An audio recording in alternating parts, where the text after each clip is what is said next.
சர்க்கரை காரணம் பரம் செய்த செய்த வேலை அப்படின்னு சொல்ல முடியாது. சொன்னால் தப்பாக நினைக்க மாட்டீங்களா தலைவா? நான் படித்ததை சொல்கிறேன், நீங்கள் தப்பாக நினைக்கலன்னா சொல்கிறேன். ரெண்டும் நீங்கள் வேணால் வேறவங்களையும் கம்பேர் பண்ணி பாருங்க. வெஜ்ஜு சாப்பிட்றவங்களும் நான்வெஜ் சாப்பிட்றவங்களும். ஆனால் சி ஐட்டம் சாப்பிட்டிங்கன்னா நிச்சயமாக நம்மளுக்கு சுகர் வராது. இந்த மட்டன் அண்ட் சிக்கன் சாப்பிட்றவங்களுக்கு சுகர் வந்தே வரும். ஏன்னாக்கா நம்ம சர்க்கரை சாப்பிட்ற தொட்டு தான் அது வராதுன்னு நினைக்கிறேன். சிஸ்டர் காலை வணக்கம். ரமேஷ் தலைவா வணக்கம் வணக்கம்.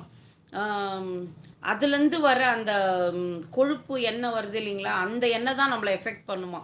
சர்க்கரை நோய்க்கான காரணமே அதுதான். நம்ம சர்க்கரை சாப்பிட்டு நிறைய ஸ்வீட் சாப்பிட்டு தான் சர்க்கரை நோய் வர்றதில்ல. அனிமல்ஸ்லேருந்து நான் படித்தது நான் சொல்கிறேன், நான் என்னோடய தனிப்பட்ட கருத்து. அந்த எண்ணெயிலேருந்து வர்றது தான் உனக்கு. ஆனால் நீங்கள் சீ ஃபுட்டு நிறைய சாப்பிட்டீங்கன்னா நிச்சயமாக உங்களுக்கு சுகர் வராது. சி ஐட்டம் என்ன? சி ஐட்டம் என்ன புரியலையா நானா?